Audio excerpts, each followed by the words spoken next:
चलिए चलिए, good evening everybody. क्या आप सभी को मेरी आवाज और वीडियो क्लियर है? क्या आप सभी को मेरी आवाज और वीडियो क्लियर है? चलिए, तो मेरे ख्याल से सभी को मेरी आवाज और वीडियो क्लियर होगी। ठीक है, अपने लेक्चर को स्टार्ट करते हैं। देखिए, आज हम लोग को थोड़ा सा एक कॉन्सेप्ट पढ़ना था वेव वाइंडिंग में, कि वेव वाइंडिंग एक्चुअली भरी कैसे जाती है, क्योंकि मुझमें डमी कॉइल का कॉन्सेप्ट आपको समझाना था कि डमी कॉइल का रिक्वायरमेंट क्यों होता है। ठीक है, और लैप वाइंडिंग में हम लोग डमी कॉइल यूज नहीं करते। लेकिन उससे पहले हम लोग एक जो है पॉइंट लेने वाले हैं कि मान लीजिए आपके पास जो है, एक मैं कॉमन सेंस की चीज यहां बताना चाहता हूं कि जैसे मान लीजिए आपके पास जो लैप वाइंडिंग है उसमें भी हमने Z number of conductors use किए हैं। कितने कंडक्टर यूज किए हैं? Z number of conductor use किए हैं। और वेव वाइंडिंग में भी Z number of conductor use किए हैं। दोनों में पी पोल्स हैं। ठीक है, तो आपका जो लैप वाइंडिंग में जो टोटल रेजिस्टेंस होगा वाइंडिंग का, वो आपको कैलकुलेट करना, और वेव वाइंडिंग में टोटल रेजिस्टेंस कितना होगा कैलकुलेट करना है। तो मान लीजिए आपके पास जो है लैप वाइंडिंग में कैसे कैलकुलेट कर, लैप वाइंडिंग में मान लीजिए total number of conductor Z है और आपके कितने पोल हैं? पी पोल है। ठीक है, अगर लैप वाइंडिंग में पी पोल होंगे तो कितने पैरेलल पाथ बनाएंगे? पी पैरेलल पाथ बनाएंगे। और हर पैरेलल पाथ में कितना कंडक्टर होगा? इन पी पैरेलल पाथ में हमें टोटल कितना कंडक्टर आपका यूज करना है? जेड। तो पी पैरेलल पाथ में अगर Z total number of conductor लगे हैं तो एक पैरेलल पाथ में जेड बाई पी कंडक्टर लगे होंगे। जेड बाई पी कंडक्टर यहां पर, जेड बाई पी कंडक्टर यहां पर, जेड बाई पी, और इस तरह पी पैरेलल पाथ टोटल कितने कंडक्टर आएंगे? जेड कंडक्टर आएंगे। अब एक कंडक्टर का रेजिस्टेंस आपको दिया है तो हर एक पैरेलल पाथ का आप जो है टोटल रेजिस्टेंस निकालें, क्योंकि सीरीज में रेजिस्टेंस क्या हो जाएंगे? ऐड। यहां पर जो हमारे पास कंडक्टर कनेक्ट होते हैं हर एक पैरेलल पाथ में, दो किस में कनेक्ट होते हैं? सीरीज में कनेक्ट होते हैं। तो अगर एक कंडक्टर का रेजिस्टेंस मालूम है तो हर एक कितने कंडक्टर? Z by P. तो अगर एक कंडक्टर का रेजिस्टेंस आर है तो जेड बाई पी कंडक्टर का सीरीज में, तो सीरीज में रेजिस्टेंस क्या हो जाएंगे? ऐड हो जाएंगे। तो कितने का गुणा हो जाएगा? That is R into Z by P. और बेटा इस तरह से कितने रेजिस्टेंस पैरेलल में लगे हैं? That is equal to P हमारे लगे हुए हैं आपके पैरेलल पाथ। तो अगर दैट इज आपके पी इक्वल रेजिस्टेंस अगर पैरेलल में गए हैं तो टोटल रेजिस्टेंस कितना हो जाएगा? दैट इज आपका पैरेलल पाथ के रेजिस्टेंस का पी टाइम्स हो जाएगा। तो आपका टोटल रेजिस्टेंस लैप में आ जाएगा। वहीं आपका वेव वाइंडिंग में आपके पास दो ही पैरेलल पाथ होती है, चाहे जितने भी नंबर ऑफ कंडक्टर हो, पैरेलल पाथ का नंबर हमेशा कितना होगा? 2 होगा। ठीक है, पैरेलल पाथ का नंबर हमेशा 2 होने वाला है। तो अगर टोटल इन 2 पैरेलल पाथ में जेड कंडक्टर आपको यूज करने हैं तो पर पैरेलल पाथ में Z by two, Z by two. एक कंडक्टर का रेजिस्टेंस मालूम है तो जेड बाई टू कंडक्टर का resistance, Z by two conductor. अगर दो इक्वल रजिस्टर पैरेलल में कनेक्ट है तो उनका जो इक्विवेलेंट रेजिस्टेंस हो जाएगा वो आपका आधा हो जाएगा। यहां पर आप जो है वेव वाइंडिंग के लिए भी टोटल रेजिस्टेंस निकाल सकते हैं। तो पहले मैं इस क्वेश्चन को आपको करवा देता हूं। ये क्वेश्चन आपका कई बार एग्जामिनेशन में पूछा जाता है। ठीक है, चलिए, तो लैब में मैं आपको बता रहा हूं। ठीक है, लैब में, in lab, in lap winding, lap winding में late z number of conductor, let there is a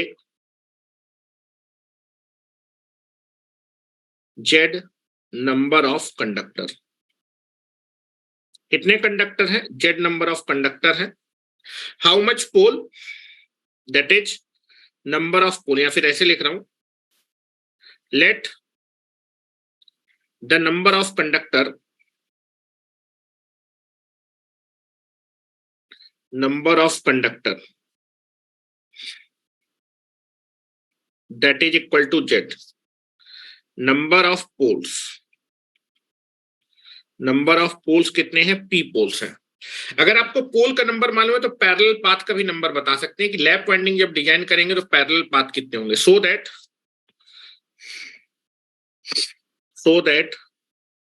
number of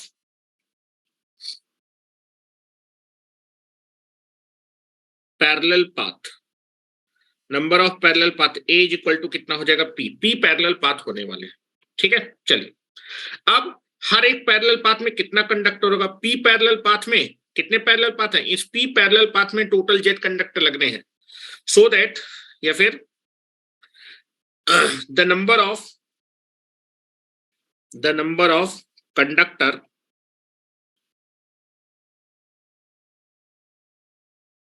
पर पैरेलल पाथ,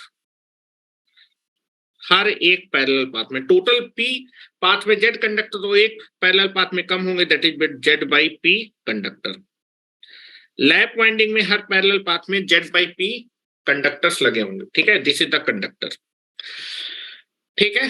नाउ अब ये आपको हमेशा दिया होगा, एक कंडक्टर का रेजिस्टेंस दिया होगा, the conductor of one resistance is equal to RC मान के चल रहा, आरसी आपके हर एक कंडक्टर का रेजिस्टेंस, ये हमेशा क्वेश्चन में आपको दिया होगा, दैट इज रेजिस्टेंस पर कंडक्टर और रेजिस्टेंस ऑफ ईच कंडक्टर, हर एक कंडक्टर का रेजिस्टेंस मान लेते हैं आरसी ओम है, ठीक है। तो यहां पर मैं आपको फिगर बना रहा हूं, टोटल कितने पैरेलल पाथ बनाने बेटा, पी पैरेलल पाथ बनाने, और हर पैरेलल पाथ में जेड बाई पी कंडक्टर लगेगा लैप वाइंडिंग में, ठीक है। टोटल कितने पैरेलल पाथ होंगे, this is the P parallel path,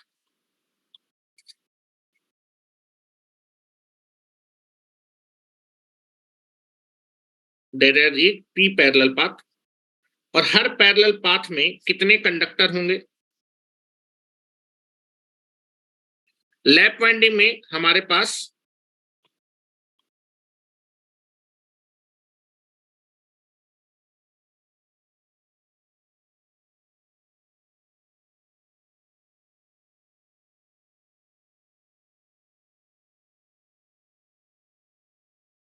ये लैप वाइंडिंग है, this is the armature winding, terminal A1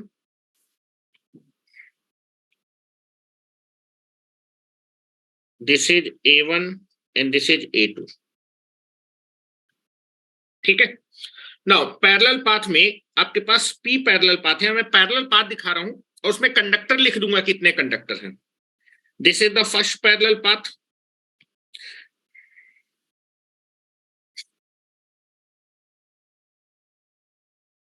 अच्छा कंडक्टर होंगे और उन कंडक्टर को मिला के, दो कंडक्टर को मिला के कॉइल बनाई होगी,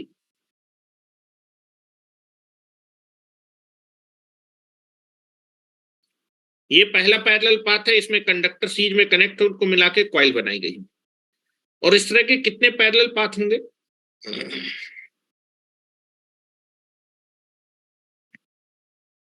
डॉट डॉट डॉट करके दिखा देता हूं,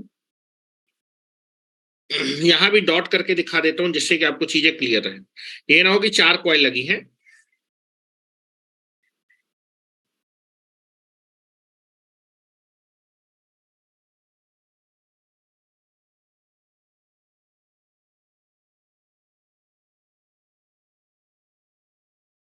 और इस तरह से चलते चलते टोटल आपके पास पी पैरेलल पाथ होंगे, और इस पी पैरेलल पाथ में टोटल आपके पास कितने कंडक्टर लगे हैं, जेड कंडक्टर, हर एक कंडक्टर का रेजिस्टेंस आपको मालूम है,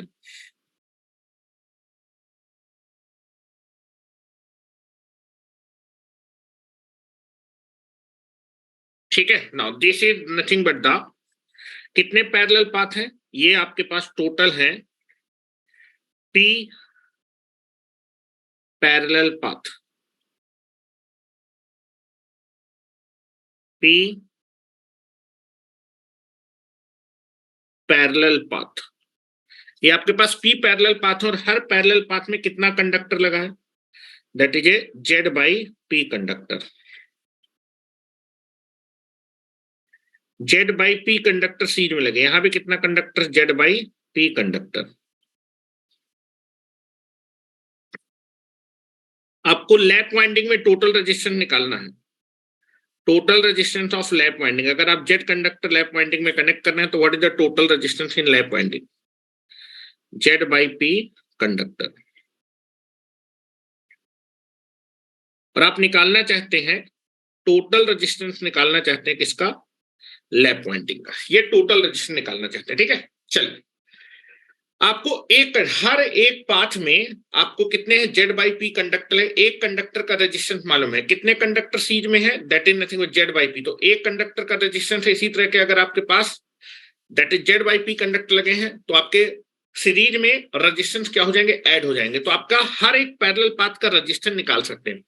एक कंडक्टर का रेजिस्टेंस है आरसी, तो जेड बाई पी कंडक्टर का रेजिस्टेंस क्या हो जाएगा, इतने ही गुना हो जाएगा, क्योंकि सीरीज में आपका एक कंडक्टर फिर दूसरे कंडक्टर का भी इतना होगा, तीसरे कंडक्टर, सारे कंडक्टर जुड़ जाएंगे तो कितना कॉमन आएगा, जेड बाई पी कंडक्टर है, that is multiplied by RC.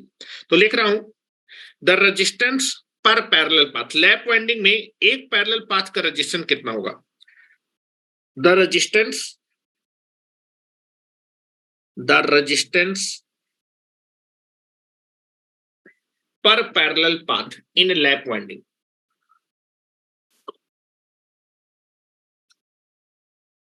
The resistance per parallel path is equal to कितना हो जाएगा, एक कंडक्टर का आरसी है और इसी तरह के Z by P conductor series में लगे हैं तो सीरीज में रेजिस्टेंस ऐड हो जाएंगे। तो दैट इज पहला कंडक्टर का रेजिस्टेंस प्लस दूसरा कंडक्टर का रेजिस्टेंस प्लस तीसरा, इस तरह के कितने कंडक्टर लगे हैं, that is Z by P. तो यहां पर कितने जुड़ेंगे, जेड बाई पी जुड़ेंगे, कॉमन ले लेंगे आरसी तो 1 1 1 आ जाएगा, जेड बाई पी तो 1 को जेड बाई पी तो जेड बाई पी मल्टीप्लाई हो जाएगा, तो टोटल रेजिस्टेंस जो आ जाएगा वो हो जाएगा RC into Z by P हो। क्या इसी को दिक्कत है, आप ऐसा भी बोल सकते हैं, अगर आपके पास आर ओम के एन रेजिस्टेंस सीरीज में लगे हैं तो total resistance N into R हो जाता था। उसी तरह एक कंडक्टर का रेजिस्टेंस आरसी है और इस तरह के कितने रेजिस्टेंस आपके आरसी ओम के कितने रेजिस्टेंस सीरीज में लगे, जेड बाई पी, तो टोटल रेजिस्टेंस क्या हो जाएगा, Z by P into RC. क्या इतनी बात समझ में आ रही, किसी को कोई दिक्कत है? चलो, एक पाथ का रेजिस्टेंस आपको मालूम है, इस तरह के कितने पाथ है बेटा, इस तरह के पी पाथ हैं। अगर आपके पास दैट इज कितने, अच्छा पी पाथ है, हर पाथ का रेजिस्टेंस मालूम है, तो आप बोल सकते हैं अगर आपके जो है that is P resistance, P बराबर मान के रेजिस्टेंस, यहां पर पी पैरेलल पाथ है तो पी अगर रेजिस्टेंस, पी समान मान के रेजिस्टेंस अगर पैरेलल में होंगे तो जो रेजिस्टेंस होगा टोटल का कितने टाइम्स हो जाएगा, पी टाइम्स हो जाएगा, 1 by P times will be there. P से उसको डिवाइड कर देंगे, जैसे दो इक्वल ओम के रहे तो आधा हो जाता, तीन होते थे तो 1 बाई 3 हो जाता था। इस तरह के आपके जो है दैट इज हर पाथ का रेजिस्टेंस आपको मालूम है आरसी इंटू जेड पी, यहां भी आरसी इंटू जेड पी। तो कितने पाथ हैं फिर कितने रेजिस्टेंस आपके पैरेलल में कनेक्ट है, पी समान मान के रेजिस्टेंस अगर पैरेलल में कनेक्ट है तो टोटल रेजिस्टेंस होगा वो आपका कितना हो जाएगा, दैट इज एक पाथ के रेजिस्टेंस का दैट इज कितना divided by P will be there. तो this is nothing but the, तो total resistance of lap winding, जिसको हम आर रिप्रेजेंट के आर लैप, ये कितना हो जाएगा बेटा, दैट इज टोटल का कितना टाइम्स बेटा, 1 बाई पी टाइम्स। और जब आप इसको निकालेंगे तो लैप वाइंडिंग में जो टोटल रेजिस्टेंस होता है वो कितना होगा, RC into Z by P square. क्या मेरी बात समझ में आ रही, this is the total resistance of the lap winding. ये क्वेश्चन बहुत बार पूछा गया है, ठीक है। और आरसी क्या है, आपके एक कंडक्टर का रेजिस्टेंस आपको मालूम है तो जेड कंडक्टर यूज किया, इतने पोल है तो टोटल लैप वाइंडिंग का रेजिस्टेंस याद रखिए कितना होगा, RC into Z by P by two, P Z divided by P square.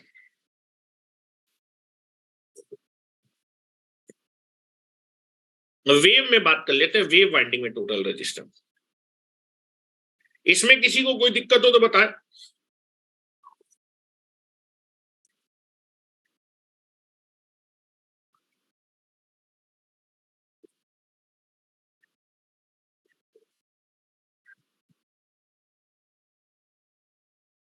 Next लिखिए वेव वाइंडिंग।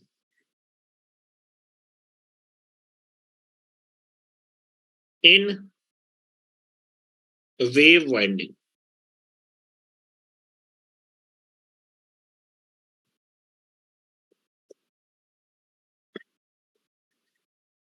लिखिए late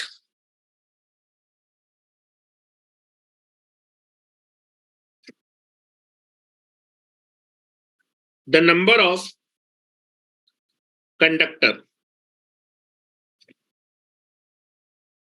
is equal to Z. The number of pole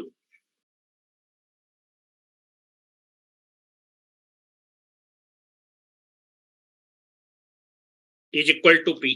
wave winding में चाहे जितने पोल हो, नंबर ऑफ पैरेलल पाथ हमेशा 2 होंगे. So that the number of parallel path, जिसको हम ए से रिप्रेजेंट कर, लैप वाइंडिंग में हमेशा 2 होते हैं, पोल से इंडिपेंडेंट होते हैं. तो अगर 2 पैरेलल पाथ में जेड कंडक्टर लगाने हैं तो हर एक पैरेलल पाथ में कितने कंडक्टर होंगे? Therefore the number of conductor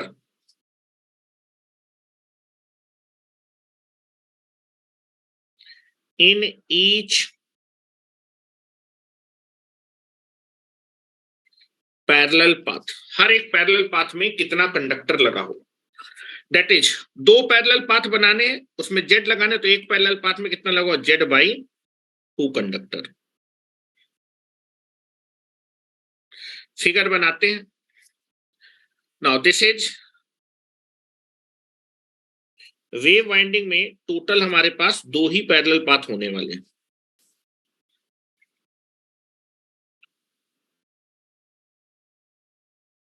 ठीक है, 2 ही पैरेलल पाथ होंगे और इसमें कई सारी कॉइल कनेक्ट होंगी. हर एक पैरेलल पाथ में जेड बाई 2 कंडक्टर है. जेड बाई 2 कंडक्टर को मिला के जेड बाई 4 कॉइल्स बनेंगी. ये पहला पैरेलल पाथ है.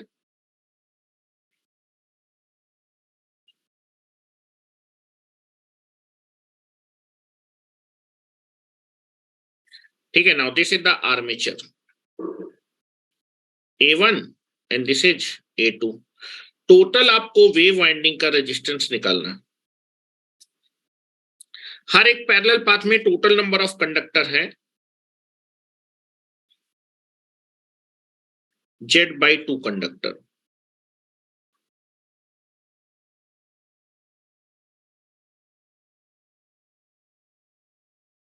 Z by 2 conductor. Number of parallel path is 2.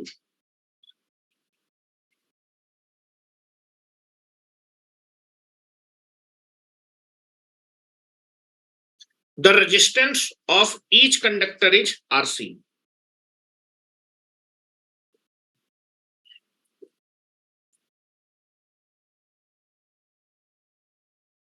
The resistance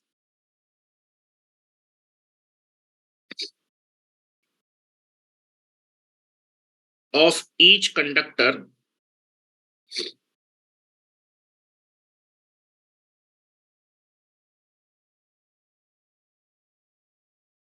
is RCO. अगर आपके पास यहां पर जेड बाई 2 कंडक्टर लगे हैं सीरीज में और एक का रेजिस्टेंस मालूम है, तो दैट इज आरसी ओम के कितने कंडक्टर लगे? Z by 2. तो रेजिस्टेंस आपका कितना हो जाएगा? जेड बाई 2 टाइम्स हो जाएगा. so that the resistance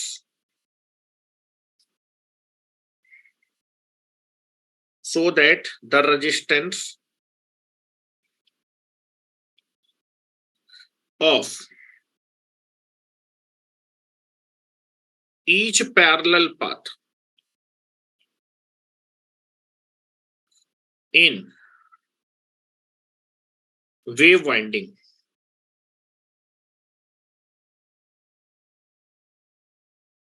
that is, इसको आप आर पाथ बोल सकते हैं. पाथ का रेजिस्टेंस, हर एक पाथ का रेजिस्टेंस, इसको आप आर पाथ बोल सकते हैं. आर पाथ, हर एक पाथ में कितना रेजिस्टेंस है? एक कंडक्टर मालूम है, जेड बाई 2 कंडक्टर लगे तो जेड बाई 2 टाइम्स हो जाएगा. This is Z by 2 into RC.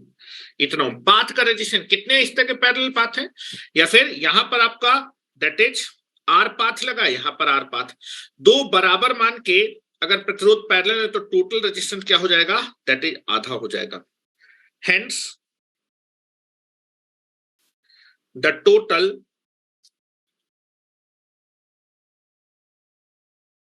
Resistance of wave winding that can be represented by R wave, that is nothing but कितना हो जाएगा, दो, हर एक पाथ का रेजिस्टेंस R पाथ है, दो इक्वल मान के रेजिस्टेंस अगर पैरेलल तो दैट इज रेजिस्टेंस कितना होगा, R पाथ बाई 2। और पाथ का रेजिस्टेंस आपको मालूम है, निकाल रखा है, इसकी वैल्यू यहां पर पुट कर दीजिए।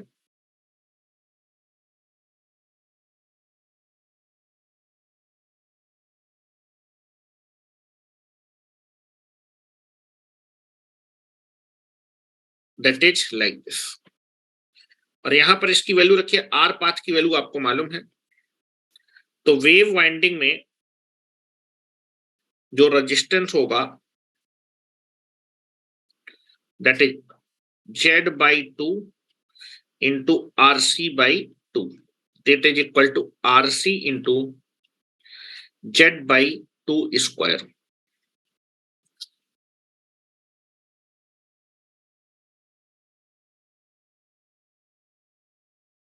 इतना हो। मैंने इसको जान के ऐसा लिखा है क्योंकि मैं आपको कुछ चीजें बताना चाहता हूं।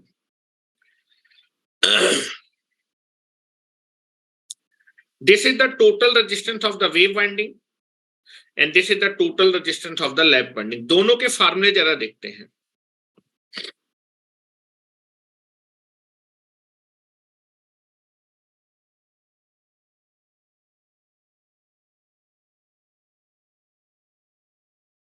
जेड इंपीडेंस नहीं है मेरे भाई गौरव सिंह, अंधे हो क्या? क्या लिखा है, total number of conductor is Z. DC machine है, केवल रजिस्टर्स कंसीडर करना है, ना कि इंपीडेंस कंसीडर करना। क्यों करना भी आगे चल के देखेंगे। जेड आपका इंपीडेंस नहीं है, कहां हो भाई?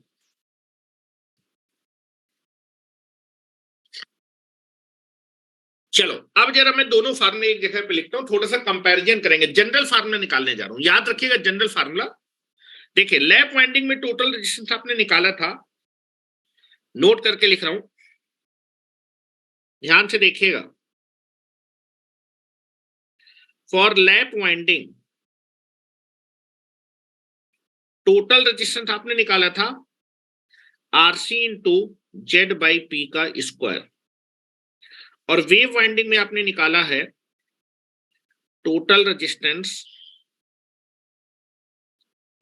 आरसी इंटू जेड बाई 2 का स्क्वायर, इतना हो। अच्छा पी क्या है बेटा, पोल ना। लैप वाइंडिंग में नंबर ऑफ पैरेलल पाथ को ए से रिप्रेजेंट, ए की वैल्यू कितनी होती है, पी, ठीक है। तो पी किसको रिप्रेजेंट कर रहा है, पी रिप्रेजेंट कर रहा है पोल, और पोल जितने पोल होंगे उतने ही आपके क्या होंगे, पैरेलल। यहां लिख रहा हूं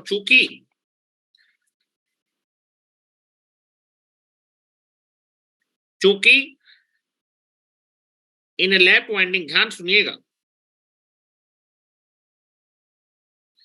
इन लैप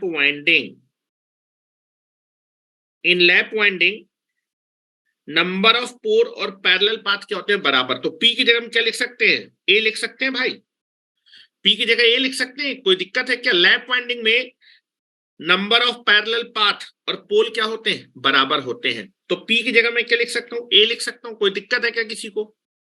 कोई दिक्कत नहीं है। तो फार्मूला क्या हो जाएगा, यहां पर आप क्या लिख सकते हैं, ए स्क्वायर। सो दैट इसलिए लैप वाइंडिंग में अगर मैं जनरल फार्मूला लिखूं, total resistance in lap winding कितना हो जाएगा, आरसी इंटू जेड बाई, पोल की जगह लिख सकता हूं पैरेलल पाथ, ए स्क्वायर, इतना हो।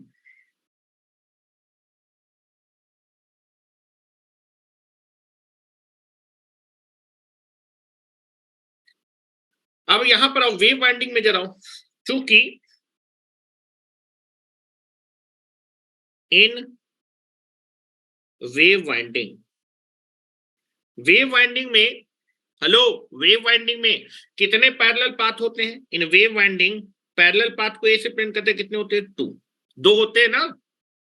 पैरेलल पाथ कितने होते हैं वेव वाइंडिंग में? हमेशा 2 होते हैं। तो 2 की जगह हम ए लिख सकते हैं क्या?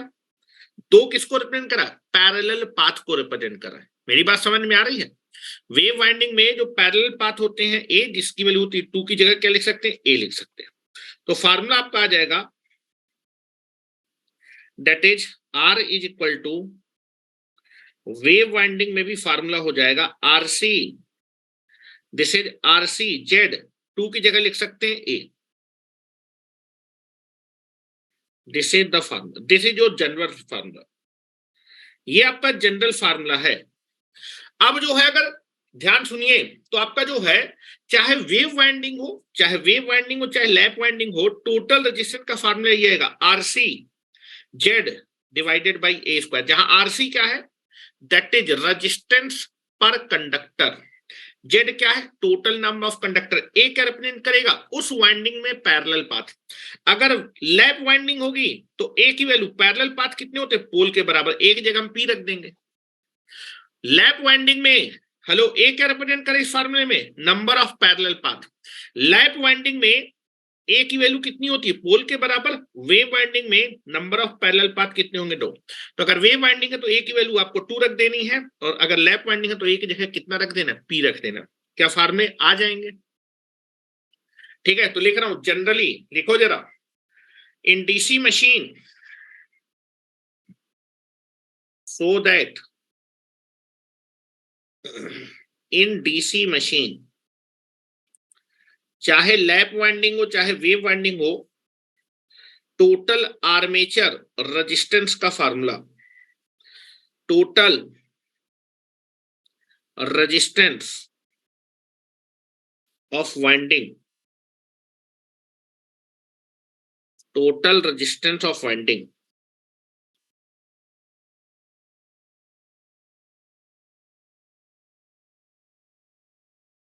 Of armature winding, general formula लिख रहा हूं, is equal to R winding is equal to, formula होगा RC into Z by A square, where, अगर ये लैप वाइंडिंग होगी फॉर, ये आपका टोटल फार्मूला, टोटल वाइंडिंग के रेजिस्टेंस का फार्मूला, ये जनरल फार्मूला।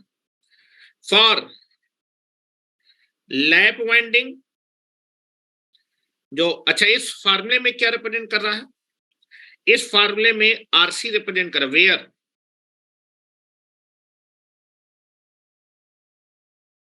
आरसी क्या है? रेजिस्टेंस पर कंडक्टर। जेड क्या रिप्रेजेंट कर रहा है? Total number of conductor.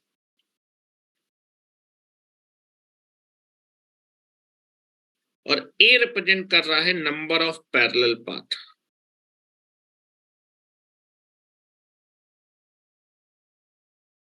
Number of parallel path. अगर मान लीजिए लैप वाइंडिंग दी होती, तो लैप वाइंडिंग में, फॉर लैप वाइंडिंग ए की वैल्यू कितनी हो जाएगी? P. For lap winding, lap winding के लिए बस ए की वैल्यू कितनी रख देनी है? पी के बराबर रख देनी है। तो आपके पास लैप वाइंडिंग के टोटल रेजिस्टेंस का फार्मूला आ जाएगा, ए की जगह पी, क्योंकि नंबर ऑफ पैरेलल पाथ पोल के बराबर होते हैं RC into Z into P square. For wave winding,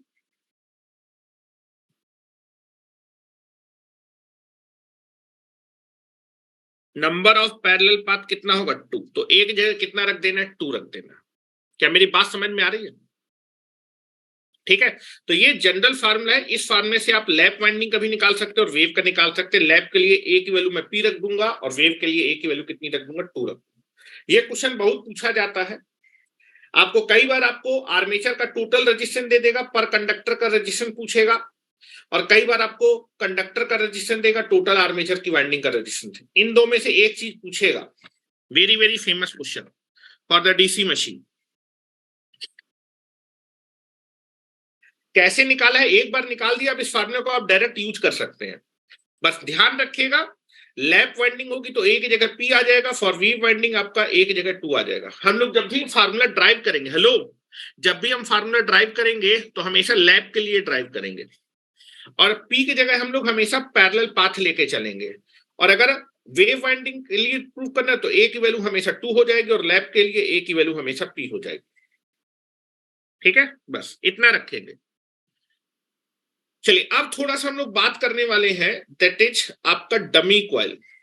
wave winding कैसे डिजाइन होती है और उसमें डमी कॉइल आपका जो है क्यों यूज करते हैं, क्या दिक्कत होती है, और किस समय कौन सा फार्मूला लगाएंगे। यहां पर मैंने कल आपको 2 फार्मूले बताए थे जब मैं आपको वेव वाइंडिंग पढ़ा रहा था, आज उनमें भी अंतर समझ में आ जाएगा कि कौन सा सही फार्मूला है, कौन सा गलत फार्मूला है।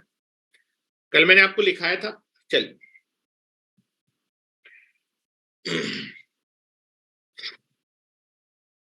हो गया क्या? चलिए यहां पर आ जाइए, कल मैंने आपको कुछ चीजें बताई थी, समझिएगा जरा।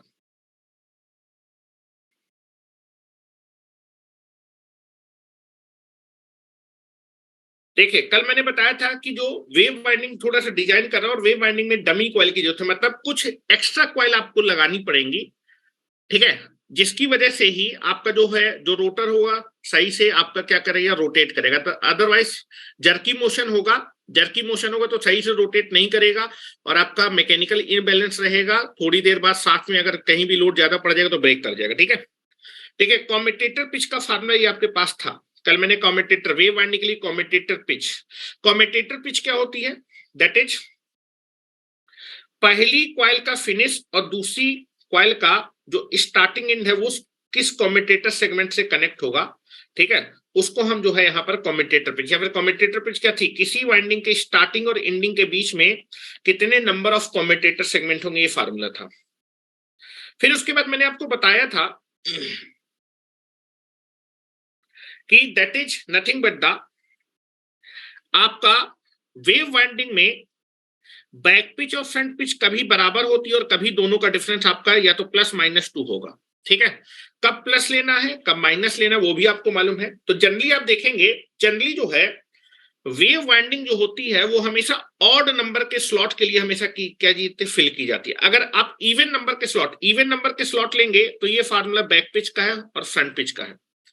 ये बैक पिच और फ्रंट पिच का फार्मूला मैंने आपको बताया था, ये फार्मूला आपको तब लगाना है जब कितने नंबर ऑफ स्लॉट होंगे, इवन नंबर ऑफ स्लॉट होंगे। कितने स्लॉट होंगे, इवन नंबर ऑफ स्लॉट या फिर इवन नंबर ऑफ कंडक्टर आप यूज करेंगे, तब आपको ये वाला फार्मूला लगाना है। ये आपके बैक पिच और फ्रंट पिच का फार्मूला होने वाला है।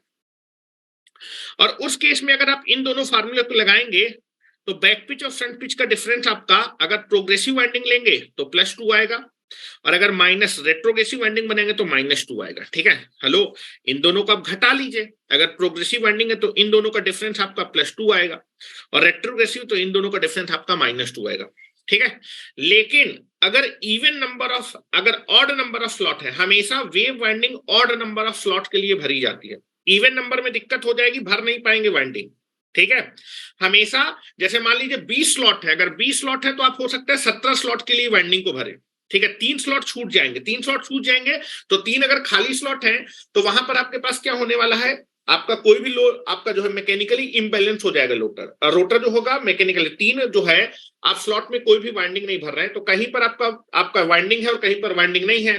तो जहां वाइंडिंग होगा तो वहां रोटर भारी होगा और एक जगह हल्का होगा, तो आपका जो है जो रोटर होगा वो सही से रोटेट नहीं कर पाएगा। क्यों ऐसा करते भी मैं डिजाइन करके दिखा रहा हूं। यदि आपके पास आप अपनी वेव वाइंडिंग को ऑड नंबर ऑफ स्लॉट के लिए भर रहे हैं तब आपको ये फार्मूले नहीं लगाने। ये फार्मूले आपके फेल हो जाएंगे जब आपके पास that is odd number of slot है। ऑड नंबर ऑफ स्लॉट के लिए अगर आपको दैट इज बैक पिच और फ्रंट पिच निकालना है तो बैक पिच और फ्रंट पिच के लिए आपको ये फार्मूला, बैक पिच जब ऑड नंबर ऑफ स्लॉट होते हैं तो बैक पिच और फ्रंट पिच हमेशा बराबर होंगे, और 2 अननोन को निकालने की 2 इक्वेशन, एक इक्वेशन तो ये लगाएंगे और दूसरी इक्वेशन ये लगाएंगे। ठीक है, back pitch plus front pitch divided by 2 is equal to कितना बताया था, Z +-2 डिवाइडेड, प्लस लेना है जब आप दैट इज प्रोग्रेसिव वाइंडिंग ले रहे हैं और माइनस लेना है जब आप रेट्रोग्रेसिव वाइंडिंग ले रहे हैं। तो ये दोनों फार्मूले बैक पिच और फ्रंट पिच निकालने के लिए आप यूज करेंगे जब कैसे नंबर ऑफ स्लॉट होंगे, ऑड नंबर ऑफ स्लॉट, और ऑड नंबर स्लॉट के लिए ही वेव वाइंडिंग भरी जाती है। इवन नंबर में दिक्कत क्या आएगी मैं दिखाऊंगा अभी, ठीक है, इवन नंबर के लिए। और ये आपके फार्मूले आपको लगाने हैं बैक पिच और फ्रंट पिच के, ये आपके यूज होंगे जब इवन नंबर लेके करेंगे तो इन फार्मूले को लगाएंगे, और इन फार्मूले को लगाएंगे तो आपकी जो वाइंडिंग होगी वो भर नहीं पाएगी। क्या दिक्कत होगी मैं समझाऊंगा, ठीक है। तो जरा इस पर लिख लीजिए, यहां पर लिखिए, ये जो फार्मूले मैंने आपको बताए थे बैक पिच और फ्रंट पिच के, ये फार्मूले प्रोग्रेसिव और रेट्रोग्रेसिव के लिए बैक पिच और फ्रंट पिच के, ये कब यूज करने हैं? For even number of slot. जब आप कितने स्लॉट लेके चल रहे हैं? Even number of slot,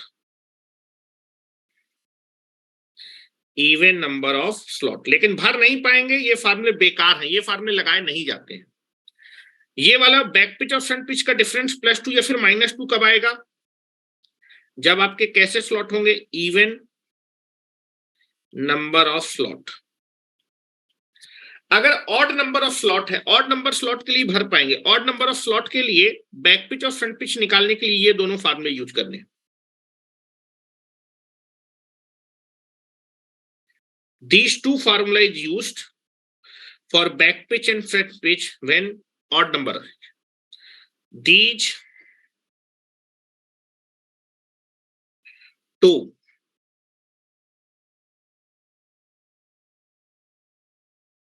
formula are used to calculate back pitch and front pitch. Back pitch and front pitch when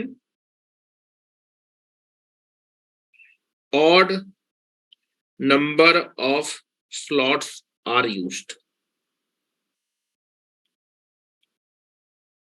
ठीक है, अब मैं आपको समझाने की कोशिश करता हूं। और जब ऑड नंबर स्लॉट होंगे ना तो एक स्लॉट को आपको छोड़ना पड़ेगा, एक स्लॉट को आप भरेंगे नहीं, उसमें हम जो है 2 कंडक्टर डाल के छोड़ देंगे, उनको डमी कॉइल बोलते हैं, उनको हम किसी भी से भी कनेक्ट नहीं करेंगे। पहले इतना लिख लीजिए, बैक पिच और फ्रंट पिच निकालने के लिए किस समय कौन सा फार्मूला यूज करना मैंने लिख रखा है साफ साफ, अपने मन से कुछ भी नहीं लगा देना है, नहीं तो वाइंडिंग भर नहीं पाएंगे। जो लेमैन होता है उसको बता के रखते हैं कि अगर हमेशा wave winding odd number of slot के लिए भरी जाएगी। अगर 12 स्लॉट है, इवन नंबर ऑफ स्लॉट है, तो हो सकता है आप 11 स्लॉट के लिए भरें या फिर 9 स्लॉट के लिए, या फिर अभी एग्जाम्पल के लिए मैं 13 स्लॉट मानूंगा, 12 के लिए नहीं भर पाऊंगा, लेकिन आगे चल के मैं ये चीजें लिखाऊंगा, समझाने की कोशिश करूंगा, अभी मैं समझा रहा हूं, ठीक है। क्या मेरी बात समझ में आ रही है? पहले फार्मूले क्लियर है कि किस समय कौन सा फार्मूला लगाना है। बैक पिच और फ्रंट पिच निकालने के लिए ये फार्मूला हम यूज करेंगे जब इवन स्लॉट होंगे, और ये दोनों फार्मूले यूज करेंगे बैक पिच और फ्रंट पिच निकालने के लिए जब हमारे पास ऑड नंबर ऑफ स्लॉट होंगे। क्या लिख लिया? आगे चल सकते हैं? आगे चलें? चलो आ जाओ।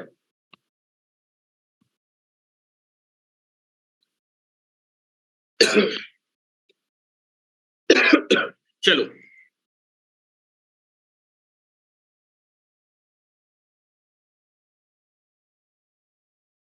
हेडिंग डाल लीजिए, concept of dummy coil.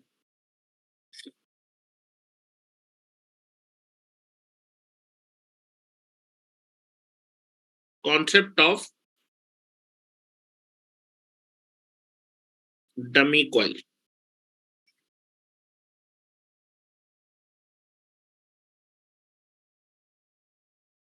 Concept of dummy coil, concept of dummy coil, ठीक है। पहले हम देखने चाहते हैं कि मान लो मेरे पास जो है, मेरे पास एक आर्मेचर है, उसमें इवन नंबर ऑफ स्लॉट है, उसमें मैं वेव वाइंडिंग करना चाहता हूं, ठीक है, वेव वाइंडिंग करना चाहता हूं, तो क्या मैं वेव वाइंडिंग कर पाऊंगा? अच्छा, वेव वाइंडिंग कैसी वाइंडिंग होती है? सीरीज वाइंडिंग होती है ना। वोल्टेज रेटिंग जब ज्यादा है तो करंट रेटिंग कम होते हैं, पैरेलल पाथ कम होते हैं, मतलब नंबर ऑफ कॉइल ज्यादा सीरीज में कनेक्ट होंगी। ज्यादा सीरीज में आप देखेंगे टोटल आपके पास जो है, अगर मैं 12 स्लॉट लूंगा, 12 स्लॉट में आपके डबल लेयर अगर मैं वाइंडिंग को भरूंगा तो जितने स्लॉट होते हैं उतने ही क्वाइल होंगी, टोटल 12 क्वाइल होंगी, 12 में 6 क्वाइल, हर एक पैरेलल पाथ में 6 क्वाइल होनी चाहिए। लेकिन अगर इवन नंबर ऑफ स्लॉट है तो 6 क्वाइल सीरीज में आ ही नहीं पाएंगे, केवल 2 ही आएंगे, तो ये इवन नंबर स्लॉट के लिए भर नहीं पाएंगे। दिखाने की कोशिश करता हूं, चलिए। नाउ फर्स्ट समझा रहा हूं अभी, बाद में लिखाऊंगा जब कॉन्सेप्ट पूरा हो जाएगा, इसे बीच में इंटरप्ट मत करिएगा, ठीक है। चलो मैं वेव वाइंडिंग भरना चाहता हूं, पहले मैं कितने स्लॉट ले रहा हूं, let slot is equal to 12, 12 slot लिए हैं, ठीक है। 12 कैसे स्लॉट है, इवन नंबर ऑफ स्लॉट है, इवन नंबर ऑफ स्लॉट, ठीक है। पोल कितने लेके चल रहा हूं, नंबर ऑफ पोल लेके चल रहा हूं 4, 4 पोल्स। तो ये बताइए कि अगर आपके पास टोटल, अच्छा कैसी वाइंडिंग डिजाइन के लिए, double layer winding design,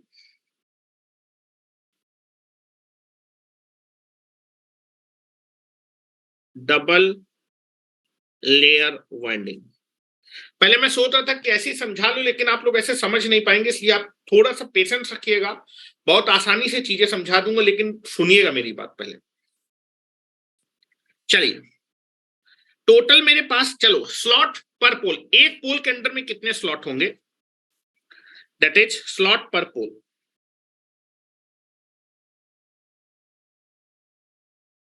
total मेरे पास 12 स्लॉट है और 12 स्लॉट 4 पोल के अंदर में आने हैं, तो एक स्लॉट के अंदर में कितना है, एक पोल के अंदर में कितना स्लॉट, 12 स्लॉट आने हैं 4 पोल में, या फिर 4 पोल के अंदर में 12, तो एक पोल के अंदर में 3 स्लॉट, 3 स्लॉट पर पोल, एक पोल के अंदर में 3 स्लॉट होंगे। अच्छा डबल लेयर वाइंडिंग का 12 स्लॉट है, हर स्लॉट में 2 हमारे पास कंडक्टर, तो 24 कंडक्टर आपको बनाने पड़ेंगे। देखिएगा बना रहा हूं, ध्यान से सुनिएगा। चलो टोटल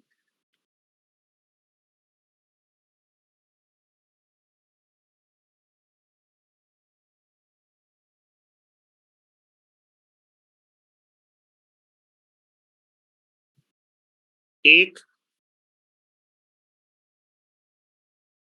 2, 3, 4, 5, 6, 7, 8, 9, 10, 11 एंड दिस इज 12। चलिए ये तो टॉप लेयर हो गई, now this is the bottom layer, red colour से बॉटम लेयर है, 1, 2, 3, 4, 5, 6, 7, 8, 9, 10, 11 and this is the 12।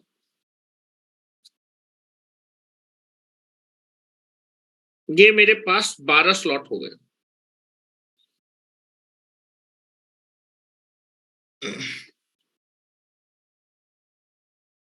1, 2, 3, 4, 5 like this, ये स्लॉट है। इवन स्लॉट अगर है तो पूरे के पूरे इवन स्लॉट आप भर नहीं पाएंगे, अगर पूरे पूरे स्लॉट भरने जाएंगे तो वाइंडिंग कंप्लीट हो नहीं पाएगी, देखिएगा। Now this is nothing but the, this is the slot number 1, 2, 3, 4, 5, 6, 7, 8, 9, 10. This is 11. This is 12. चलो, हर एक पोल के अंदर में कितने स्लॉट आने वाले हैं? 3 slot. N1,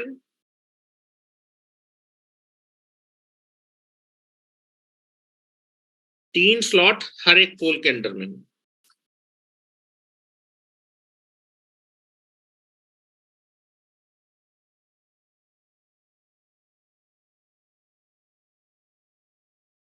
N1, S1, N2 and this is S2. चलो, टॉप लेयर को मैं ऑड नंबर से रिप्रेजेंट करूंगा. 1, 3, 5, 7, 9, 11, 13, 15,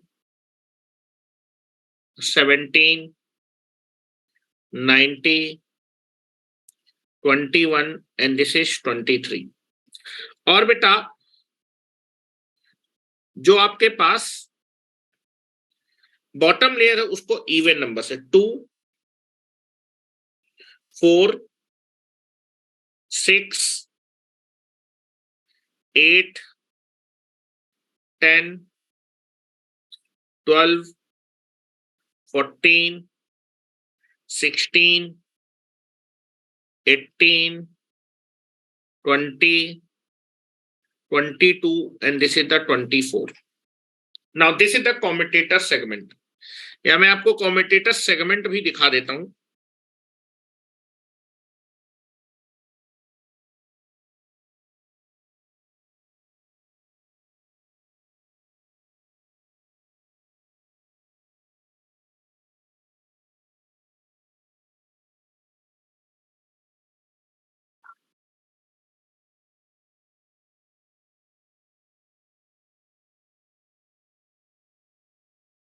टोटल 12 कॉइल है, 12 सेगमेंट होंगे.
चलो, नंबरिंग कर देता हूं. This is the 1, 2, 3, 4, 5, 6, 7, 8, 9. This is 10. 10. This is 11, 12, 12 के बाद फिर से कितना आ जाएगा 1, और 1 के बाद पहले क्या आएगा 12, and this is the 11। Round figure होता है, round structure.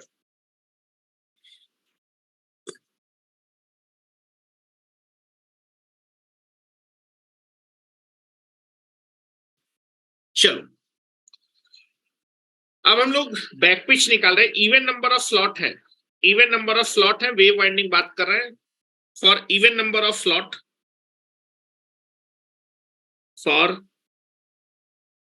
Even number of slot, formula of back pitch क्या यूज करना है, that is Z by P +1, और फ्रंट पिच का फार्मूला क्या यूज करना है, जेड बाई पी -1। जेड क्या है, total number of conductor. Double layer winding का 12 स्लॉट है, तो हर एक स्लॉट में 2 कंडक्टर, 12 स्लॉट में डबल लेयर है 24 कंडक्टर, 24 4 पोल है +1। बैक पिच आएगा 7 और फ्रंट पिच आएगा that is equal to 5। Front pitch आएगा 5। कॉमेटेटर पिच अगर निकालेंगे तो कॉमेटेटर पिच यहां पर जो है दैट इज, चलो उसकी जरूरत नहीं है, चलो देखते हैं इधर। लेकिन कॉमेटेटर पिच, वेव वाइंडिंग में कॉमेटेटर पिच निकालनी होती है। यहां पर अभी वाइंडिंग कंप्लीट नहीं हो पाएगी इसलिए निकाल नहीं रहा। अगली में जब मैं बनाऊंगा ऑड के लिए तो उसमें कॉमेटेटर पिच निकालूंगा। पहली का फिनिश और दूसरी का स्टार्टिंग किस कॉमेटेटर सेगमेंट से कनेक्ट है वो निकालना पड़ेगा। तो यहाँ वाइंडिंग कंप्लीट नहीं हो पाएगी। चलो मैं अब जो है वाइंडिंग टेबल बना, देखिएगा वाइंडिंग टेबल, वाइंडिंग टेबल किससे किसको कनेक्ट करेंगे। नाउ अब यहां पर मैंने आपको बताया था वेव वाइंडिंग में दोनों क्या होते हैं, सेम डायरेक्शन मेजर होते हैं, तो दोनों को पॉजिटिव साइन के साथ ऐड करेंगे। चलो वाइंडिंग टेबल बना रहा हूं, कंप्लीट हो नहीं पाएगी। अगर आप इवन नंबर ऑफ स्लॉट पे वाइंडिंग भरने जाएंगे, इवन नंबर स्लॉट बनाए और सारे सारे इवन नंबर ऑफ स्लॉट पे भरना चाहेंगे तो भर नहीं पाएंगे। अगर मान लीजिए 12 स्लॉट है तो या तो हम 11 स्लॉट पे भरेंगे, या तो 9 स्लॉट पे भरेंगे, या तो ऑड नंबर स्लॉट पे भरते हैं। मैं भी ऑड का एग्जांपल लूंगा, देखूंगा पूरी वाइंडिंग भर जाएगी, एक स्लॉट छोड़ना पड़ेगा उसमें। तो 12 में से एक स्लॉट छोड़ देंगे तो 11 स्लॉट भर पाएंगे पूरे, एक स्लॉट छोड़ेंगे और जो स्लॉट छोड़ेंगे खाली नहीं छोड़ेंगे। आपका जो रोटर है वो मैकेनिकली इनबैलेंस हो जाएगा, उसको बैलेंस रखने के लिए कॉइल उसमें फिट कर देंगे, लेकिन उससे किसी से कनेक्ट नहीं करेंगे। उसी को बोलते हैं डमी कॉइल। डमी का मतलब देखने के लिए कॉइल है लेकिन उसका करंट वरेंट से कोई मतलब नहीं होगा आर्मेचर में। चलो वाइंडिंग टेबल बना रहा हूं, that is back pitch and now this is the front pitch.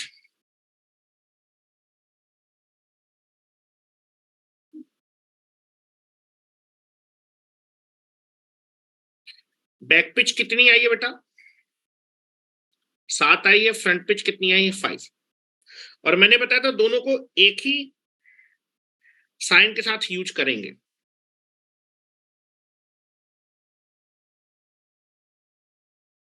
ध्यान से देखिएगा।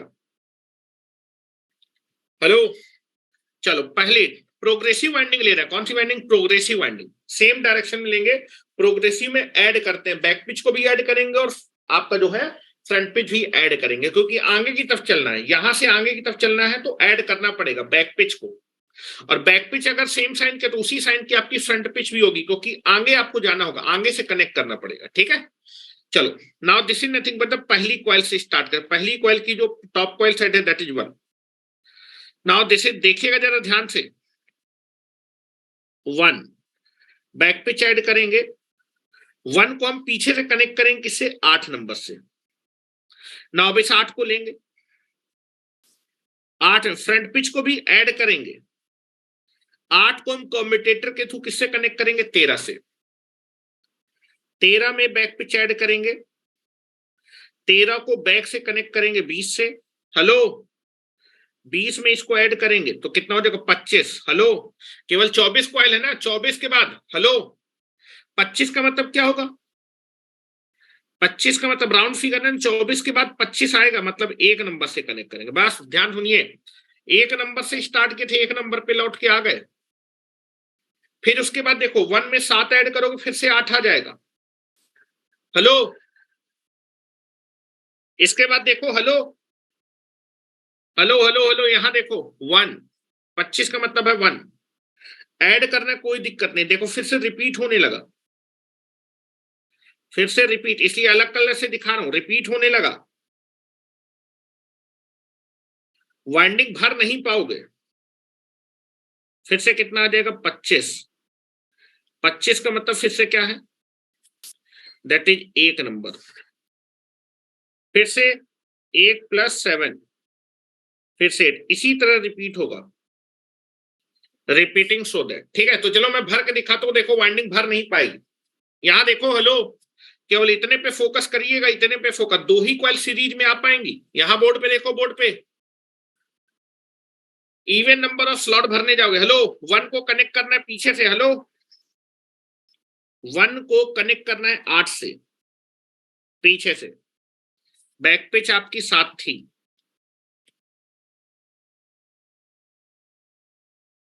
ठीक है, 8 को कनेक्ट करना है 13 से। हेलो, 13 ये है देखो।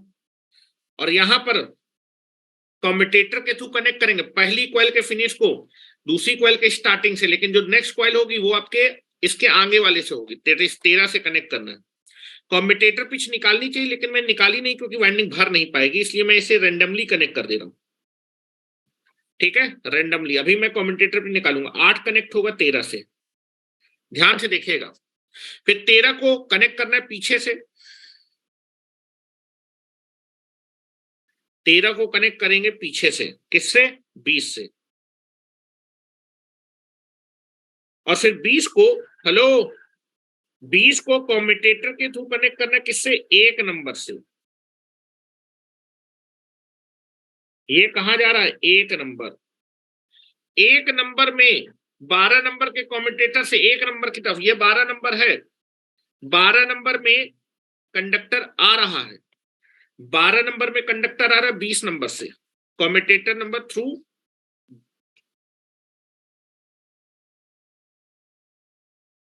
और ये कनेक्ट होगा बेटा किससे? Like this. ये कहां से आ रहा है? 20 नंबर से। 20 नंबर से आएगा और ये कनेक्ट हो जाएगा 1 से। हेलो, क्या मेरी बात समझ में आ रही है भाई? जहां से चले तो वहीं आ गए। फिर से आप देखिए यही चीज रिपीट हो रही, तो क्या वाइंडिंग कंप्लीट हो पाएगी क्या? हेलो, 1 नंबर के बाद 1 नंबर को फिर से किससे कनेक्ट करना है? फिर से 8 नंबर से। 8 को 13 से, 13 को 20 से, लाइक समथिंग। क्या ये वाइंडिंग कंप्लीट हो पाई क्या? वाइंडिंग कंप्लीट हो पाई क्या? नहीं। 2 ही कॉइल आई है सीरीज में, that is 1 coil and this is 2। 2 ही कॉइल आई है सीरीज में। बस इसके बाद आप जो है वाइंडिंग को फिलअप नहीं कर पाएंगे। क्या मेरी बात समझ में आ रही है? तो अगर आप जो है इवन नंबर ऑफ स्लॉट है, हाँ, सेम स्लॉट रिपीट होने लगेगा तो वाइंडिंग भर ही नहीं पाएगी, ये सब खाली पड़ी है।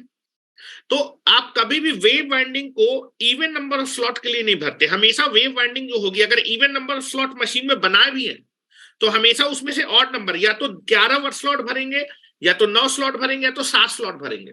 कुछ स्लॉट को आपको खाली छोड़ना पड़ेगा वेव वाइंडिंग के केस में, और उसको खाली नहीं छोड़ेंगे, वहां पर कुछ कॉइल पुट कर देंगे कि मैकेनिकली बैलेंस है। अब चलो मैं दिखाता हूं। अगर मैं ऑड नंबर ऑफ स्लॉट ले लूंगा, हेलो, कितने number of slot? Odd number of slot ले लूंगा तो वाइंडिंग भर जाएगी। दिखा रहा हूं, एग्जाम्पल है, जब मैं लिखाऊंगा तो आपको भी समझ में आ जाएगा। मैं ऑड के लिए एक एग्जाम्पल ले रहा हूं। चलिए, इस बार मैं 12 स्लॉट ना बना के कितने स्लॉट बना रहा हूं? 13 स्लॉट बना रहा हूं। कितने नंबर स्लॉट बना रहा हूं? 13। अब वाइंडिंग भर जाएगी, देखो। That is, let us consider, यहां लिख रहा हूं, for even number of slot wave winding is not design. कभी भी जब वेव वाइंडिंग हम भरेंगे, पहले इतना लिख लो, वेव वाइंडिंग जब हम भरने जाएंगे तो कभी भी इवन नंबर ऑफ स्लॉट के लिए वेव वाइंडिंग नहीं डिजाइन की जाती है।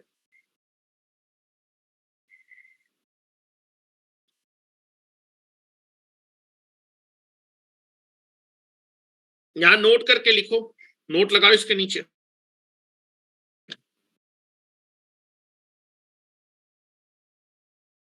तो इवन स्लॉट में नहीं भर पाएंगे, कुछ मॉडिफिकेशन करना पड़ेगा। वेव वाइंडिंग के लिए मॉडिफिकेशन, नहीं तो स्लॉट रिपीट हो जाएंगे, वाइंडिंग भर नहीं पाएगी।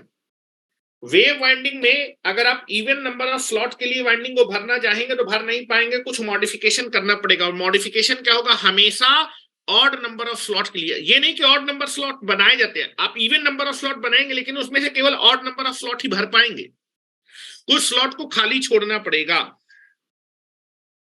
चलो लिख रहा हूं, वेव वाइंडिंग, नोट लगा के लिखिए, वेव वाइंडिंग कभी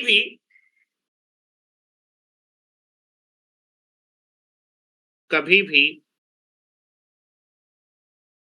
इवन नंबर ऑफ स्लॉट के लिए नहीं भरी जाती है।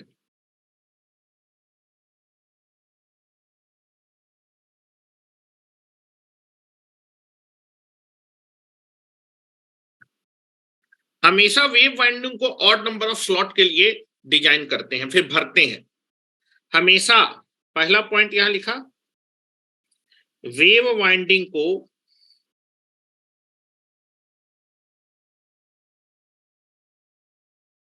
हमेशा ऑड नंबर ऑफ स्लॉट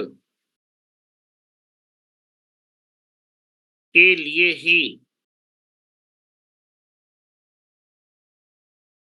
भरते हैं। चलो मैं भर के दिखा रहा हूं, ऑड नंबर ऑफ स्लॉट बना रहा हूं इस बार मशीन में, लेकिन इवन नंबर ऑफ बनाएंगे हम, उसमें ऑड भरेंगे, ये मेरा कहने का मतलब है।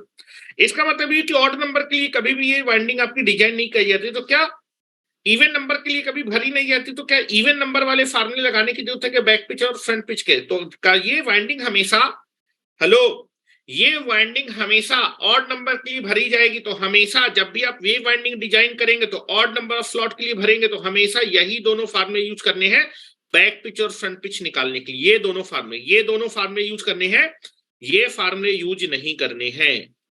ये मैंने लिखे हैं लेकिन यूज नहीं करने हैं, क्योंकि मुझको आपको आगे बताना था कि भाई इवन नंबर के लिए डिजाइन नहीं करते, उसके लिए इवन नंबर के लिए फार्मूले होते हैं, ठीक है, इसलिए मैंने इन फार्मूले को लिखा है। बाकी इन फार्मूले का कोई यूज नहीं है, इन फार्मूले का हमेशा वेव वाइंडिंग में ऑड नंबर ऑफ स्लॉट के लिए ये फार्मूले लगाने बैक पिच और फ्रंट पिच के लिए, तब आपकी वाइंडिंग भर पाएगी। ये दोनों फार्मूले, ये फार्मूले यूज करते हैं, ये दोनों फार्मूले बैक पिच और फ्रंट पिच के लिए। लिख लीजिए कहीं अगर लिखना चाहें, मैं काट नहीं रहा हूं। ये फार्मूले कभी भी इवन नंबर ऑफ स्लॉट के लिए हमेशा कभी भरी नहीं जाती, तो बैक पिच और फ्रंट पिच निकालने के लिए ये फार्मूले यूज नहीं होने, यही फार्मूले यूज करने हैं। चलिए आ जाइए, चलिए चलिए ले रहा हूं एग्जाम्पल के तौर पे ना। इस बार स्लॉट मैंने लिए हैं ऑड, स्लॉट लिए हैं मैंने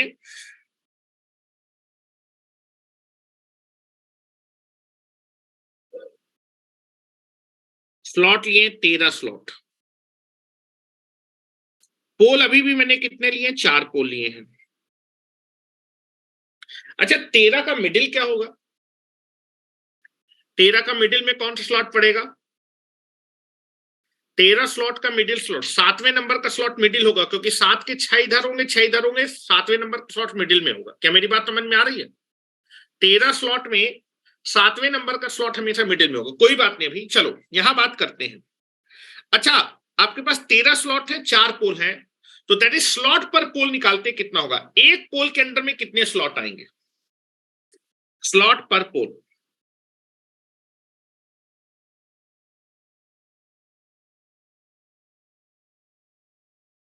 टोटल 4 स्लॉट के अंदर में, हेलो 4 स्लॉट, 4 पोल के अंदर में 13 स्लॉट, तो एक पोल के अंदर में 13/4 कितना आएगा?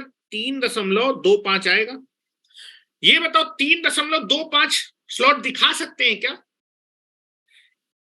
नहीं दिखा सकते। तो इसको इंटीजर, हमेशा एक पोल के अंदर में या तो 3 स्लॉट होंगे, या तो 2 स्लॉट होंगे, या तो 4 स्लॉट होंगे, या तो 3 या तो 4। अब ये बताओ, ये देखो बेटा आधे स्लॉट से कम है, तो इसको हम क्या अप्रोक्सीमेट कर देंगे? 3 से। किससे अप्रोक्सीमेट कर देंगे? 3 स्लॉट पर पोल। पहली बात मेरी क्लियर होनी चाहिए, एक पोल के अंदर में हमेशा इंटीजर स्लॉट ही आते हैं। तो ये देखो, ये 3 से बड़ा और 4 से छोटा है, तो या तो 3 स्लॉट कंसीडर करेंगे या तो 4। चूंकि ये बेटा अगर मान लो 3.75 होता तब मैं इसको अप्रोक्सीमेट कर देता 4 से, लेकिन ये क्या है बेटा आपका 4 से बहुत पीछे, इसलिए मैंने अप्रोक्सीमेट किया, दैट इज 3 स्लॉट। क्या मेरी बात समझ में आ रही है? जब भी स्लॉट पर पोल आपका फ्रैक्शनल नंबर होगा तो उसको इंटीजर नंबर से अप्रोक्सीमेट कर देंगे। किसी भी पोल के अंदर में integer number of slot consider या तो 3 लेंगे या तो 4। 3.25 स्लॉट नहीं बना सकते हैं। स्लॉट या तो पूरा बनेगा, आधा स्लॉट नहीं बन सकता है, ठीक है? तो हमेशा इसको छोड़ देना है। तो हमेशा स्लॉट जब डिजाइन करेंगे तो दैट इज द 3। ठीक है, चलिए टोटल मैंने, अच्छा कौन सी वाइंडिंग डिजाइन कर रहा हूं? Double layer winding. ध्यान सुनिएगा, design double layer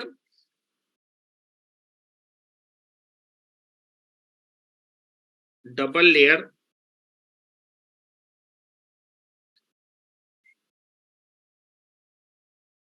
double layer progressive wave winding. Progressive wave winding आपको डिजाइन करनी है।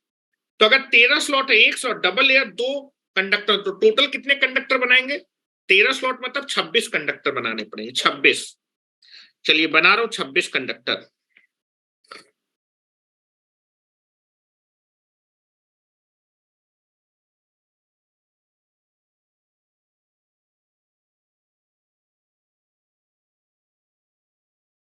एक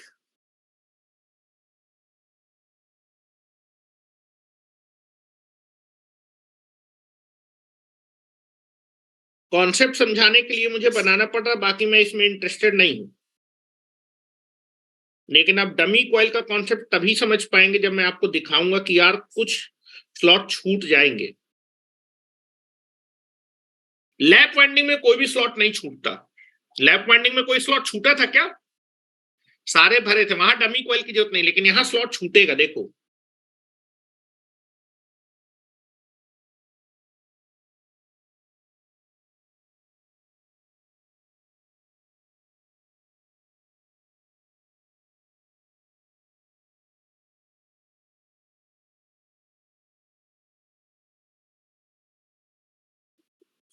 कितना हो गया?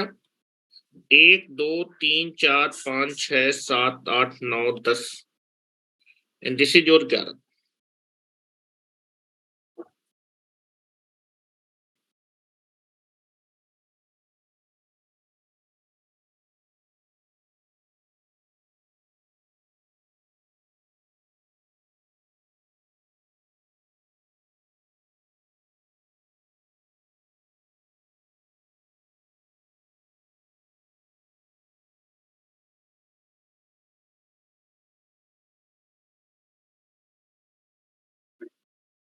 तेरह स्लॉट बनाने, ये हरे कलर से टॉप कॉइल सेट बना दो।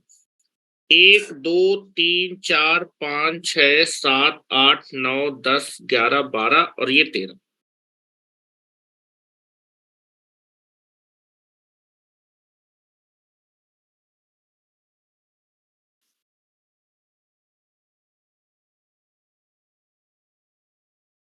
चलो, ये बॉटम कॉइल साइड है।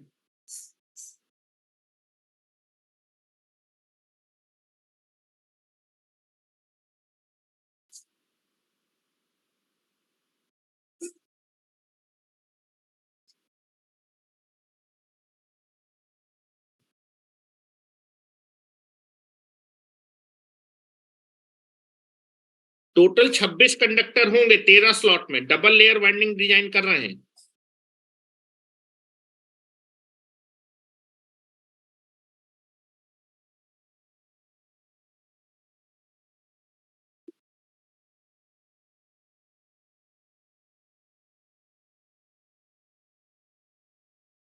ठीक है, चलो ये आपका स्लॉट नंबर 1 है।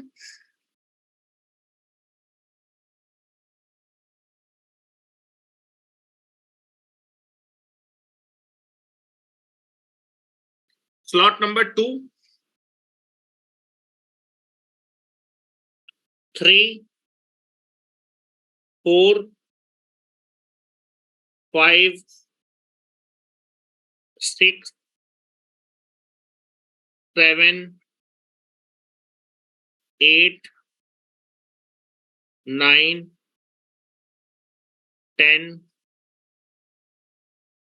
11, 12 एंड दिस इज 30।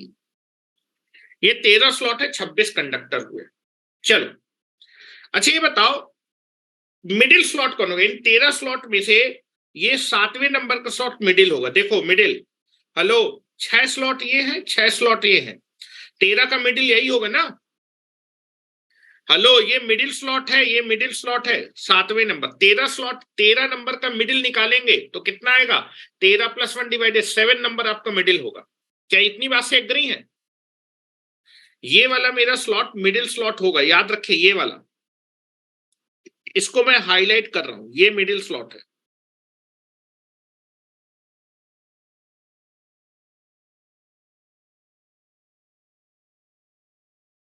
ये आपका मिडिल स्लॉट है, ऑड का ये मिडिल स्लॉट है। ये स्लॉट छूटेगा देखो अभी वाइंडिंग भरते समय, इसलिए मैं इसको हाईलाइट कर रहा हूं। This is the middle slot. 13 slot थे, ये मिडिल होगा। क्यों ये आपका स्लॉट छूटेगा? हेलो टोटल एक पोल में कितने स्लॉट बनाने थे? 3 हेलो यहां देखो, टोटल एक पोल में 3.25, तो हर पोल का मैंने 1/4 स्लॉट छोटा है। हर एक पोल में कितना स्लॉट छूटेगा? 1/4। दूसरे में भी 1/4, तीसरे में भी 1/4, चौथे में। तो 4 स्लॉट में जब 1/1/1/4 करेंगे तो एक पूरा पूरा स्लॉट आपका छूट जाएगा। क्या मेरी बात समझ रहे हैं? हर स्लॉट पर पोल, मुझे एक पोल के अंदर में 3.25 बनाना था, लेकिन मैंने कितना माना है? 3 माना है। तो 0.25 पहले स्लॉट में छूटेगा, दूसरे स्लॉट में 0.25, तीसरे स्लॉट में 0.25 और चौथे स्लॉट में 0.25। तो कितना छूट गया चारों स्लॉट में? 0.25 × 4, तो एक स्लॉट छूट गया, ये वाला स्लॉट छूटेगा। सुनिएगा अब जरा, हेलो आपको, हेलो एक पोल, टोटल कितने पोल है? 4 पोल है, 4 पोल। एक पोल के अंदर में कितने स्लॉट लेने हैं? एक पोल के अंदर में आपको लेने 3 स्लॉट। ये 3 स्लॉट है, चलो 4 पोल है ना, मैं ले रहा हूं। पहले पोल के अंदर में, नॉर्थ पोल के अंदर में ये 3 स्लॉट लिए मैंने। ये 3 स्लॉट होंगे नॉर्थ पोल के अंदर में, N1 के अंदर। ये 3 स्लॉट मेरे साउथ पोल के अंदर में होंगे। ये वाला छोड़ दिया मैंने, क्योंकि एक पोल के अंदर में 3 स्लॉट बनाने हैं। हर 4 पोल थे, तो ये 3 स्लॉट, ये 3 स्लॉट, ये 3 स्लॉट, ये 3 स्लॉट, टोटल 12 स्लॉट आने चाहिए। ये N2 के अंडर में है और ये S2 के अंदर में। कोई दिक्कत है क्या इसमें? किसी को कोई दिक्कत? ये वाला स्लॉट छूट गया। एक पोल के अंदर में मुझे 3 स्लॉट कंसीडर करते, 3 स्लॉट मैंने कंसीडर कर लिया। क्लियर है? चलो नंबरिंग कर देते हैं। टॉप लेयर को हमेशा इवन नंबर से नंबरिंग करेंगे। टॉप लेयर को ऑड से 1, 3, 5, 7, 9, 11, 13, 15, 17, 19, 21, 23 and this is 25। टॉप को मैंने ऑड से और बॉटम को मुझे करनी है दैट इज इवन से। 2, 4, 6, 8, 10, 12, 14, 16, 18, 20, 22, 24 and this is 26। पर पोल जितने प्लॉट छूट रहे हैं ना सर? हाँ भैया, एक पोल में 0.25 है, तो 4 पोल में कितना स्लॉट छूटेगा? टोटल मिला के एक पोल स्लॉट छूटेगा ना। क्यों पिंटू? तो वही तो छोड़ दिया मैंने, इस वाले को नहीं, मिडिल वाले को छोड़ देते हैं। यहां तक किसी को कोई दिक्कत हो तो बता दो अभी।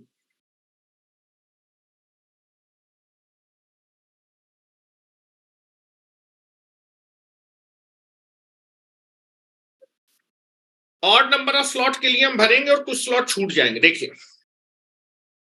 यहां कॉमेटेटर सेगमेंट बना रहा हूं।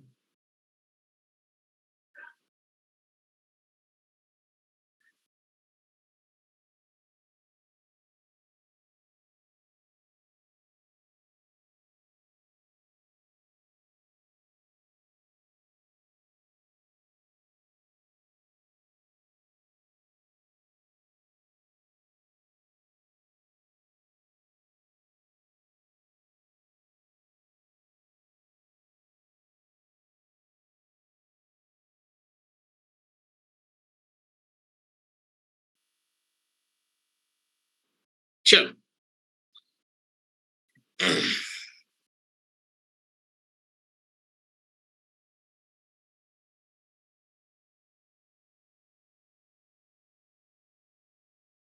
चलो, ये कॉमेटेटर सेगमेंट है, समझने को कोशिश करिएगा जरा। चलो अब हमने ऑड नंबर ऑफ स्लॉट लिए, ऑड नंबर ऑफ स्लॉट के लिए बैक पिच और फ्रंट पिच निकाल लेते हैं। बैक पिच और फ्रंट पिच, फार्मूला क्या होगा बेटा बैक पिच और फ्रंट पिच का? Hello, for odd number of slot,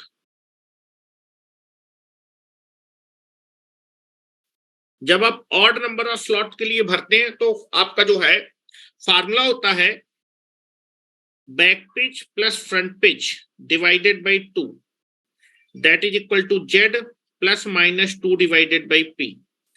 चूंकि हम प्रोग्रेसिव वाइंडिंग भर रहे हैं, प्रोग्रेसिव वाइंडिंग भर रहे हैं, इसलिए प्लस साइन लेना है। प्लस फॉर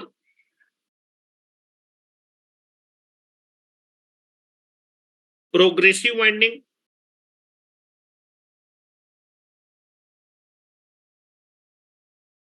एंड नेगेटिव लेना है फॉर रेट्रोग्रेसिव वाइंडिंग।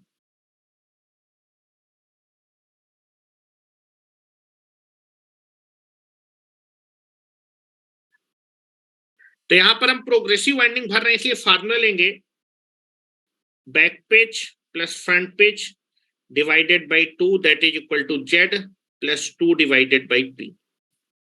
ठीक है, यहां से हम फार्मूला निकाल सकते हैं, एक रिलेशन बैक पिच और फ्रंट पिच के बीच में बनेगा।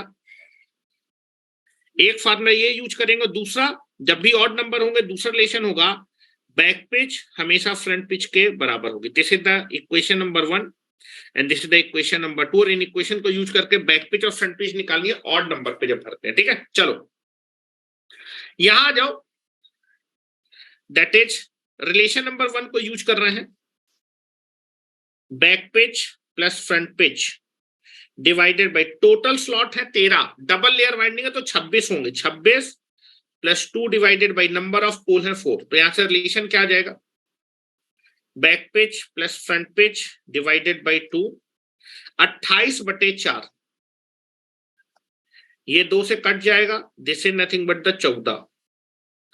तो back pitch plus front pitch that is nothing but the 4, equation number 1। और इक्वेशन नंबर 2 क्या यूज करनी है, back pitch is equal to front pitch, this is the equation number 2। इन दोनों को सॉल्व करके बैक पिच और फ्रंट पिच निकाल लेते हैं।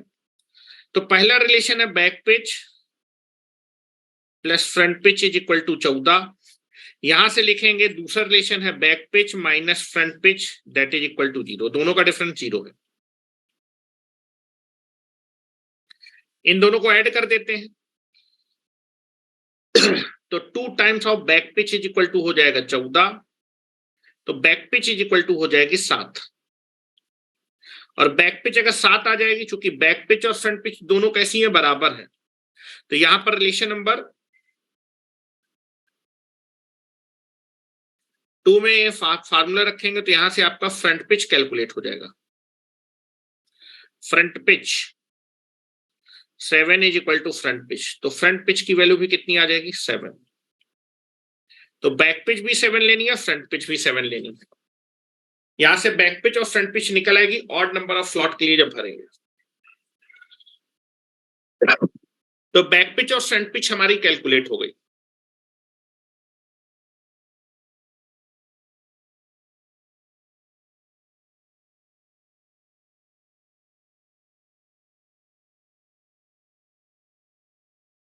किसी कॉइल के कम्यूटेटर पिच भी निकालनी पड़ेगी। कम्यूटेटर पिच कितनी? कम्यूटेटर पिच होती है किसी वाइंडिंग का स्टार्टिंग और एंडिंग, किसी एक कॉइल के स्टार्टिंग और एंडिंग के बीच में कितने नंबर ऑफ स्लॉट का डिफरेंस है।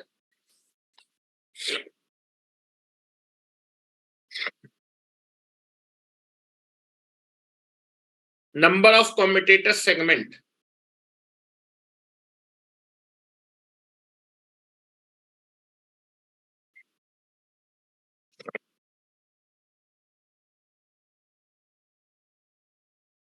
चलो, बैक पिच और फ्रंट पिच निकल आई, कम्यूटेटर पिच निकाल लेते हैं। कम्यूटेटर पिच भी निकालना पड़ेगा, याद रखिए कम्यूटेटर पिच जब भी आप, वहां तो एक ही होती है तो एक ही सेगमेंट आता है लैप वाइंडिंग में। चलो, यहां पर आपकी बैक पिच निकल के आई है 7 एंड फ्रंट पिच भी कितना है 7। चलो कम्यूटेटर पिच निकालते हैं।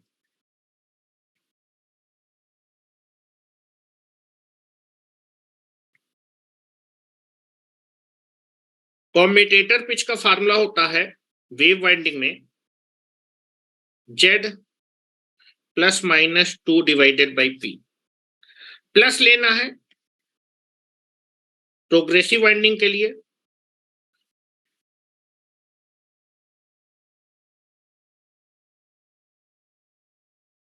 और माइनस लेना है फॉर रेट्रोग्रेसिव वाइंडिंग। फॉर, चूंकि हम प्रोग्रेसिव वाइंडिंग भर रहे हैं इसलिए आपकी कम्यूटेटर पिच जो हो जाएगी 26, या फिर लिख देता हूं Z plus 2 divided by P, 26 plus 2 divided by 4, 28 divided by 4, और ये कितना हो जाएगा बेटा 28 को 7। कम्यूटेटर पिच भी आएगी 7। मतलब आपके जो है किसी एक कॉइल के स्टार्टिंग और फिनिश एंड के बीच में टोटल कितने नंबर ऑफ कम्यूटेटर सेगमेंट होंगे 7। Total number of commutator segment होने वाले हैं 7। अगर मैं पहली कॉइल का starting and commutator number segment number 1 से कनेक्ट करूंगा 1 के मिडिल में, तो इसी कॉइल का जो आपका फिनिश एंड है वो आपका कम्यूटेटर नंबर 8 से क्या करूंगा 8 के मिडिल में, 1 के मिडिल में 8 के मिडिल में, टोटल कितने सेगमेंट हो जाएंगे 7 सेगमेंट होंगे। क्योंकि आधा, 1 का आधा और 8 का आधा, तो ये 1 हो जाएगा और बीच में कितने आ जाएंगे 6 आ जाएंगे। 2 3 4 5 6 7, 7 6 हो गए, आधा 1 का और आधा 8 का मिला के 7 सेगमेंट हो जाएंगे। चलो, अब हम अपनी वेव वाइंडिंग को डिजाइन करने के लिए चालू कर सकते हैं। ठीक है, वेव वाइंडिंग अब डिजाइन कर सकते हैं, समझिएगा। चलो, बैक पिच मालूम है, फ्रंट पिच मालूम है, कम्यूटेटर पिच भी मालूम है। ठीक है, चलो डिजाइन कर रहा हूं, यहां पर टेबल बना रहा हूं, that is nothing but the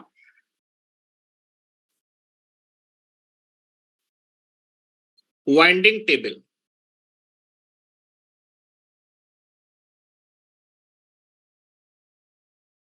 तो वाइंडिंग टेबल, चलिए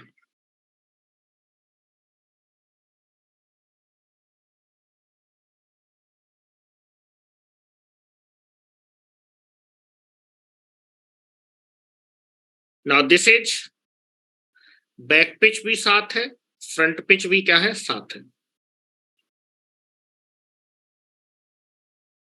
फ्रंट पिच भी 7 है। ठीक है, चलो पहले स्लॉट से स्टार्ट करते हैं। कॉइल नंबर 1 प्रोग्रेसिव है, यहां से स्टार्ट करेंगे 1 से। देखिए, चलो स्टार्ट कर रहा हूं, दोनों सेम डायरेक्शन में लेंगे।